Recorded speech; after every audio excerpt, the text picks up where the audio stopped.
Good morning, everyone. Hopefully you can all hear me and you can all see me and you can see my screen. Thanks very much for joining today. I don't know if anyone just caught the previous session on the main stage, but it was pretty interesting for me. I don't know what it was like for everyone else. But without further ado, this morning I'm just going to take up 30 minutes of your time to talk through some things to do with kind of paid social audience data and targeting. As we only have 30 minutes today, a lot of what I'm about to talk about focuses predominantly on the Facebook network of platforms. So that's the social network Facebook, Instagram. There are a couple of other products in their portfolio. A lot of what we talk about here can be replicated onto other channels, such as LinkedIn, Twitter, Pinterest. And towards the end of the session, I'll have some links that you can go off and find some of that information yourself. Feel free to drop any questions or any comments in the chat, and I'll do my best to get through all of them. There should be sort of 5 or 6 minutes at the end as well for some questions and answers, should you have any at the end. For those of you who don't know me, my name is Alex Pollock. I run an organisation called SWLEP.com. We're a paid social strategy agency, so we work with a variety of brands and businesses from local SMEs around the Swindon area, right through to global corporates like travel companies, global alcohol brands, airlines and media agencies as well. Predominantly what we do is paid social, so an organisation will come to us with a specific objective or a route to market through social media that they need to achieve certain results through. They'll have their creative, they'll have a presence already, but it's just trying to understand the intricacies of paid social advertising for them to put their content best in front of their ideal customer. And talking about that customer is kind of what we're going to focus on a little bit today. So we're going to cover firstly a few truths about social media, some kind of common misconceptions, things I hear all the time. Hopefully some of those myths I can bust for you as well. We'll take a very brief look at algorithms, what they are and kind of why they're so successful. Then we'll go into talk a bit more about audience. So we'll have a look at how to build a core audience on Facebook. We'll take a look at some custom and lookalike audiences. I'll also give you a kind of brief rundown of first, second and third party data. And then finally, towards the end of the session, I do have a bit of a case study from some work we completed earlier this year. One of our clients, Chivas Regal, is a Scotch whisky brand. They ran a campaign with Manchester United and also Deliveroo. So I'm just going to show you how we went about completing that and some of the results out the back of that. So firstly, a few kind of awful truths of social media. These are things that I kind of hear all the time, or some things which kind of people perceive to be true but not necessarily correct. Quite a lot of brands and businesses that I speak to presently don't have any paid media budget. They will run their social channels, their social networks purely on an organic perspective. They'll have a really good piece of creative. They'll have an audience already there, and they'll post an image, post a video, and they'll be a bit kind of disheartened by the fact that the organic reach on it doesn't really deliver, and all of their audience that they've built there has not necessarily seen that piece of content. And there's a few reasons for that. Most of these networks, their revenue is derived from brands and agencies placing and buying advertising with them. It's the only way that their kind of shareholders get a dividend at the back end of it. It's the only way they can increase their revenues. And that is why now they've spent so long building a platform that has done really well from an organic perspective. They're now actually decreasing that organic visibility with a view to pushing you to place more spend behind your content. With social media, particularly things like Facebook and Instagram, it's not a case now that if you place it, everyone will see it, or if you build it, they will come. That's just not the way these networks kind of work anymore. They are effectively advertising platforms as opposed to social networks.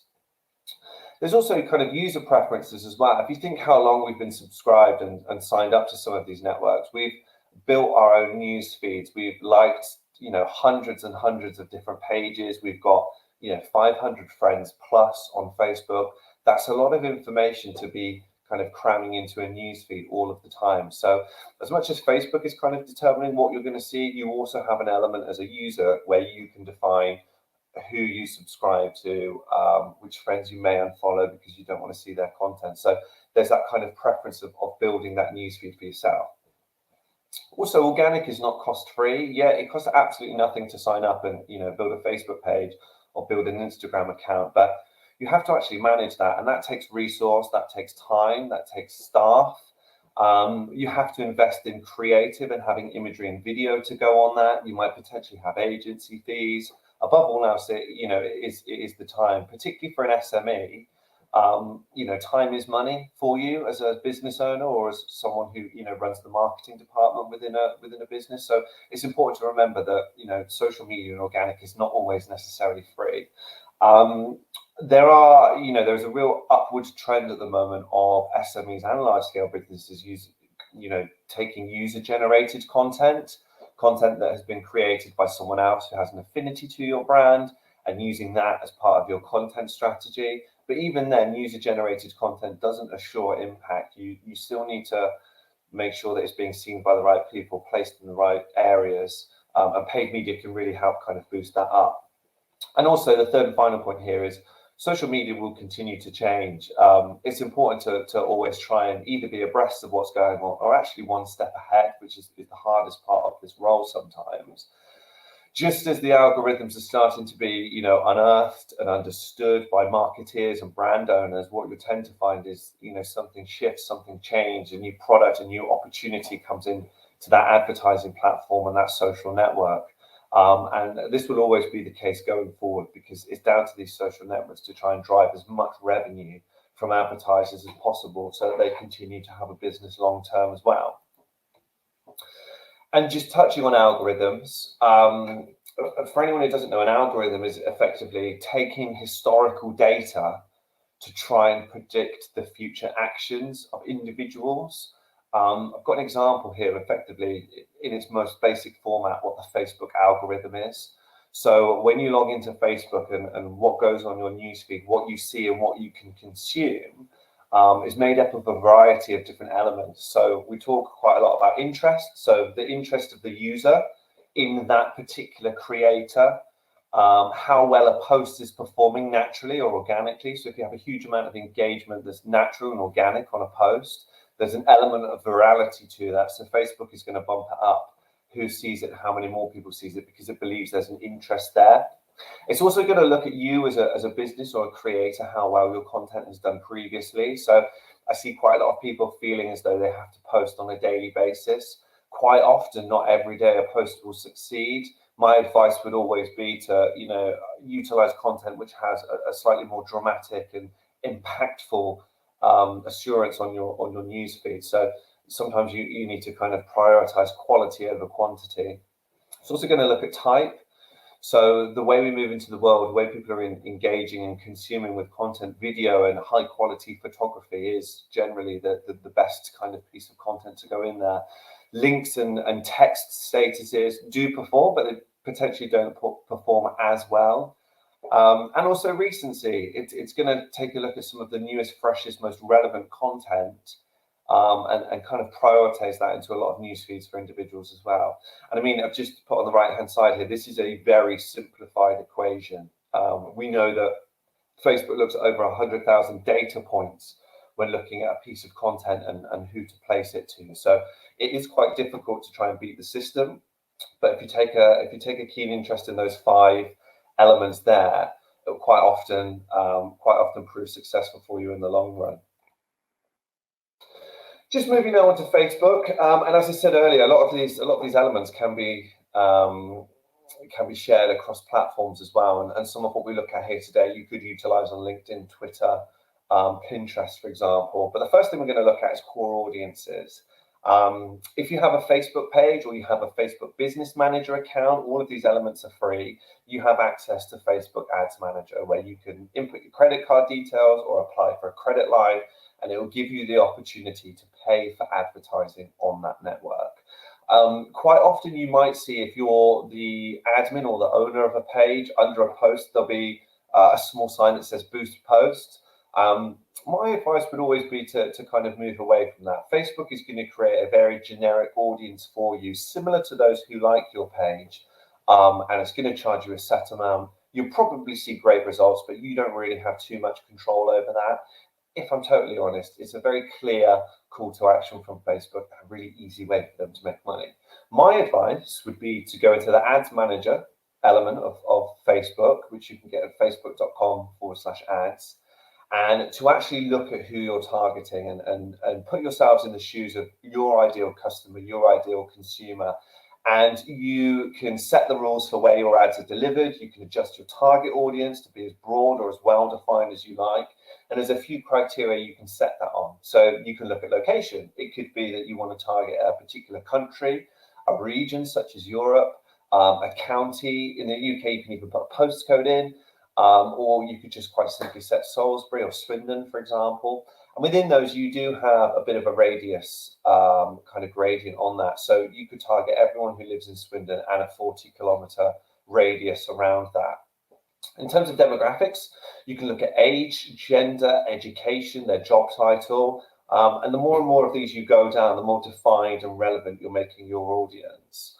It's also really good to look at interests. So if you're a business that has a particular interest in sport or has a particular interest or has a particular relevancy, say you're an electrician, for example, and you want to target people who are renovating their homes or who have an interest in DIY, those kinds of things, you can start typing in some keywords and some hobbies of those potential audience, and you'll see them pop up and you can select those.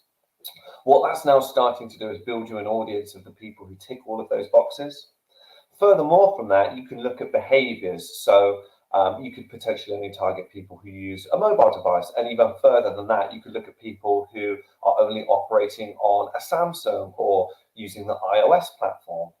And finally, you have the connections. So you could target people who already like your page, or furthermore, if you're looking to build an audience, you could actually exclude people who already like your page. So you're purely only looking at potential new customers to put your piece of content, your piece of marketing in front of. There's also lookalike audiences. So if you are a little bit more advanced and you have the capabilities to input more data that you potentially own, or you're a little bit more savvy with the Facebook platform, you can build a Facebook lookalike audience. This represents a kind of ad targeting option for a new audience that shares similar characteristics with your existing ones based on a whole range of different criteria. So previous engagements, people who have viewed your content. It could be that you have a fantastic CRM program and you have their email data. You can input that into Facebook and it will build out a lookalike audience of similar individuals.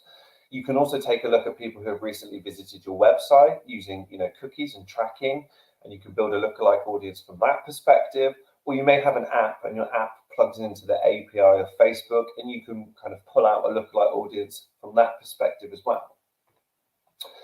I believe these sessions are going to be shared, so I've just put a quick guide into how to use lookalike audiences. And if you look on the right-hand side here, you can see the different types of sources that you own, potentially, that you can input into Facebook to build a lookalike audience. So different activity from your website or application. Like I said, it could be a CRM, a customer data list that you have, or even some offline activity that you've been running as well that you can input. If you have a Facebook page and a presence on Facebook, you can also use some of the sources from their platform that involve you and your business to kind of engage with that. So as I mentioned before, it could be someone who has engaged or watched a video, someone who's engaged on a lead form, potentially attended an event, people who already like your page, someone who's shopped with you, or even followers from your Instagram account. Once you've chosen your source audience, you can then select the countries or regions of similar, interests. It could be that all of your customers are from the UK and you want to expand into another market, or it could be that all of your customers are local to Swindon and Wiltshire and you want to expand across the whole of the UK. You can then determine the audience size and that kind of multiple, what you want to make it. Smaller numbers is done on a scale of 1 to 10. Smaller numbers have a high similarity, and larger numbers have a lower similarity, but it means you have a much higher reach. Once you've built that audience within the audience manager of Facebook, it'll take about 24 hours to fully populate. And once it's there, you can utilize it and you can actually start marketing towards it. Just very briefly touching on data for lookalike audiences, and within digital marketing, we talk about first-party data, second-party data, and also third-party data. And it's really important to understand the difference between the three and where the value lies. For a lot of campaigns that we would run as a marketing agency for the brands that we work with, we generally only work with first-party data. That's data that is fully compliant and has been collected by the brand owner, potentially through CRM, purchase, or social data activity, like we were talking about people who have engaged with a post. Generally, it's of lower quantity, but it's of much higher value. There's a real interest and a keen affinity to your brand or your business, and that's why we always kind of tap into first-party data. Second-party data is something that's generally been collected alongside another entity. You have an agreement in place that you can utilize the data that's collected. It could be that you work with a survey company and you are running an incentive to gain some market research, some insight, but also some customer data. And the final one is third-party data. Now, I would generally never work with third-party data personally. Whilst it looks attractive in the pieces of data and the number of data that you can collect, it's generally done at high mass. Quite often you'll be unfamiliar with the quality of the data. And if you're ever building a campaign that might be out to a shopping cart or a conversion, it generally has the least kind of conversion rate of the two previous. Now, I'm just going to do a bit of a case study of some work we did earlier in the year with Manchester United, Chivas Regal and Deliveroo. Chivas Regal and Pernod Ricard are an organisation we work with quite a lot. Chivas Regal is a blended Scotch, very prominent in the world of whiskies, products ranging from entry level at sort of £20 to £30 for a bottle, right through to tens of thousands for more exclusive blends. Previously and in previous seasons, Chivas Regal had worked with a particular agency who didn't really deliver any fantastic results for them. They used some basic audience targeting that didn't really hit the spot in terms of trying to deliver on the objective. Earlier in the season, or actually in last season now, Chivas Regal created that home match kit bundle. So it had spirits, mixers, some Manchester United branded product. And what they wanted to do was sell it through a Deliveroo pop-up that was only available in Manchester. And they wanted to maximize all possible traffic of relevant audiences from Facebook and Instagram through to that Deliveroo landing page. So it was within a very restricted Manchester-based geolocation. There's a very particular target audience that we needed to hit, and it was a very short time period over a period of a couple of matches back in March 2021. So from our perspective, because we had the postcode of the Deliveroo pop-up and we knew what their radius for delivering was, we were able to implement that into the Facebook audience platform. So the actual venue was in a place called Old Hall Lane, and they had a delivery radius of 5 kilometers. Obviously, it needed to be 18 plus because it was an alcohol product, but there was no affinity around gender, so it was open to however anyone identifies. The interests that we included, they were slightly detailed, but they mainly focused around alcohol and football. That was the two kind of key interests of this product. So we were able to put some keywords in there around different types of products and different types of alcohol, spirits. But what we also made sure we do is we included what's called an also match. So I referenced before you can add and exclude people from certain targeting. We made sure that anyone we were targeting liked the Manchester United Facebook page. This was a Manchester United branded product. It was going to be of no interest to an Oldham supporter, no interest to a Manchester City supporter. So it really had no relevancy to them whatsoever. We needed to make sure that it landed in the feeds of people who liked alcohol, who liked football, and who liked Manchester United. Once we inputted all of that information around, we got an indication from Facebook that our audience pool was around 70,000 people. So ticking all of those boxes in that very specific geolocation with those interests, it was really important that we marketed to as many of those 70,000 people as possible in the hope that we would gain traffic through to the website and furthermore a conversion as well. Unfortunately, where we were landing on a third-party website, deliveroo.co.uk, we didn't have any access to the conversion data. We weren't able to place any tracking or any tagging into that. So it was a little bit difficult for us to monitor conversions throughout this 4-day campaign. All we were able to do was listen to the feedback from Deliveroo and the Chivas Regal brand team in terms of how many sales they were making. In a different scenario, if we did own that end website, or if it was your own website, your own .com or your own .co.uk that had sales, you would actually be able to follow that user journey all the way through, see where they drop off, see if there's any problems, but also see at which point they convert, purchase the product, and what the value of that is as well. The creative was actually provided to us by Chivas Regal, so the copy, the imagery was all provided to us. It was just a case of us going through the Facebook ads platform and piecing it all together, putting all that targeting in, uploading all of the creative, all of the calls to action, which are shown through a walkthrough process, and placing that live. And when we did so, some of the results we had at the back of it were really interesting. So we ran it over a sort of 3 to 4 day period. It was on both Facebook and Instagram. We split the budget across different ad sets, so we had a bit more control. If something wasn't performing, we could take that budget away and put it into another area. But what you see over that kind of 3 or 4 day period is there was nearly kind of 3,500 clicks from our campaign through to that Deliveroo landing page. The reach and the impressions were really strong. So a reach is counted by Facebook as a unique viewer. So when someone sees that once, that counts as a reach mark, and the impressions will be multiples. So you may have seen it 2 or 3 times, and an impression is just when someone sees it once or more. And what we actually found is our cost per click was quite low. We spent just under £6 grand, £6,000 was the budget, and our average cost per click was about £1.65. So anytime someone clicked on that advert and went through to that Deliveroo landing page, it cost about £1.65 to the brand. You'll notice in the bottom ad set, which was one of the IG, the Instagram story placements, the actual cost per click was significantly high. We noticed, after 24 hours, there had been very few clicks, and there had been an okay reach, but the cost per click was significantly high. And in our process, we do daily optimization. So we'll monitor a campaign, see how well it's performing. If it's performing well, we'll keep it running. If it's not performing well, we might potentially adjust some of the settings within it. But in this case, because it was such a short period of time, we actually stopped the spend, just over £350, and we placed it in some of the better performing ad sets.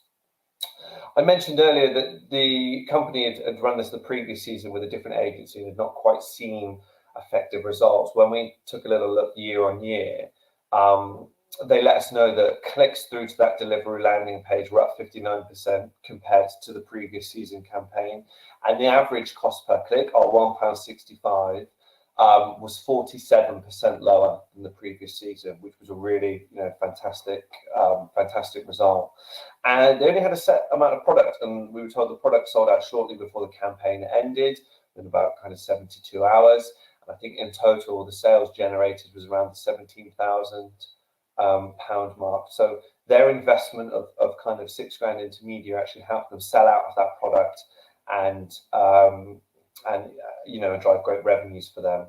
Not only that, if you look at the impact from the impressions and the reach, a huge number of people saw this as well. So whilst our primary objective was conversion and sales on this, it was also really good from a brand awareness perspective that over 1.1 million people actually saw the advert, saw the branding of Manchester United, saw the branding of Chivas Regal, and over 3,500 people actually went through to view the product and the landing page as well.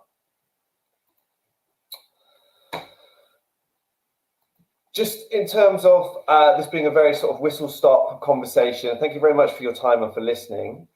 If anyone does have any questions, please feel free to drop them into the chat box now. Alternatively, you can contact me across any social media channel via my email. I referenced that today we are primarily focusing on the Facebook marketing suite. They do have their own platform called Blueprint, which is a learning platform. So if you do want to kind of get some upskills on building a Facebook page, a presence using Facebook ads, please head over to that Facebook Business Learn link where you can do a range of certificates. Also, these are kind of replicated across all of the other networks as well. So Instagram has its own business learning platform. LinkedIn has a really good advertising walkthrough of how to put some of these elements into practice on their platform. Twitter also has its own version called Flight School, and Pinterest as well has a really good learning criteria. So yeah, I've just thanks very much for the question around what would you say is a good budget to start with. Probably one of the questions I get asked most often. It's very common. And the way I would always kind of go back to a client or a potential client is that there's two things here. You can either tell me what your objective is and how much budget you have, and I can tell you what you're likely to achieve. Alternatively, give me a figure, a KPI, what it is you want to achieve, and I can tell you how much it's going to cost. Obviously, the case study that I've shown here is quite a significant budget. It's probably not a budget that an SME is going to have for a 4-day campaign, don't get me wrong. But with paid media, you can start from as little as, £1 a day, £30 a month, 100 quid a week. There's no actual kind of minimum spend level you need to get going with Facebook and Instagram. And when you go into the platform and start building out your campaigns, it's actually going to give you a really clear indication of what your results are going to be. So if you're building a campaign and your objective is around traffic, when you go through the process and you set your budget and your time scale, it's going to give you an indication of how many daily clicks you're going to get. It's going to give you a minimum and a maximum. And it's always good to kind of manage your expectations that you'll be somewhere in between. If you're building a campaign around video views, it's going to give you that estimated results as well.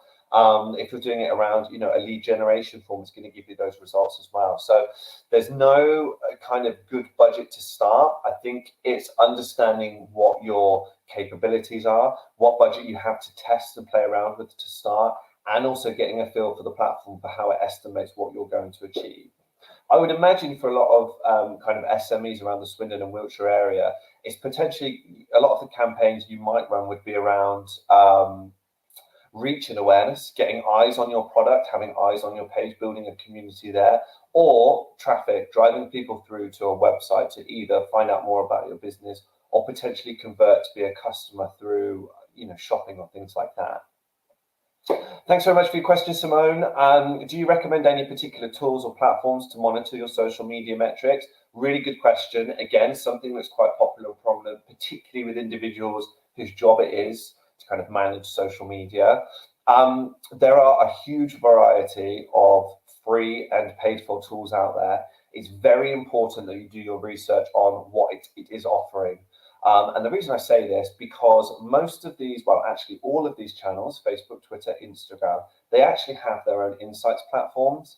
And you can gain all of your insights, you can gain all of your metrics absolutely free of charge. The only difference with them is these platforms are going to give you all of the possible metrics known to you. And it's really important that you define what's imperative to you. So if you're only interested in eyes and awareness on your products, make sure you're only taking out the reach and impressions metrics. If you're only ever interested in traffic through to your website, make sure you're only looking at clicks. It's very easy to have 100 different pieces of data at you and trying to understand what each of them mean in relation to your business. And sometimes if you're reporting that higher up the chain, too much information doesn't have an impact. Secondly, and if you're a bit more tech savvy, and what I tend to do is Google offer a product called Google Data Studio. It is a blank canvas template and it taps into different APIs, Google Analytics, all of your social networks, your own website. What I tend to do is I tend to pick the key performance indicators and metrics for each of those channels and put them into one kind of easily viewable platform in a data studio. So I'll have traffic from a website coming from Google Analytics, conversions coming from my Shopify, and clicks coming through from my Facebook. That's my only 3 metrics I need to monitor. I can put them into a live Google Data Studio and it can be accessible by anyone in the business at any time in real time. You don't have to send them to Google Analytics, to Facebook, to Shopify. So that would be my kind of recommendation about tools and platforms for social metrics. Awesome. Thank you very much. If there's no further questions, we'll call it a day there. As I said, if you do have any questions after this, or you want to get in touch to talk about paid social, if there's any further advice I can give, I'm available on LinkedIn, Twitter, email, feel free to give me a shout. I'd be really keen to talk to any of you that need a bit further advice. It's 10:45. Thank you very much for listening. I hope you all enjoy the rest of the day.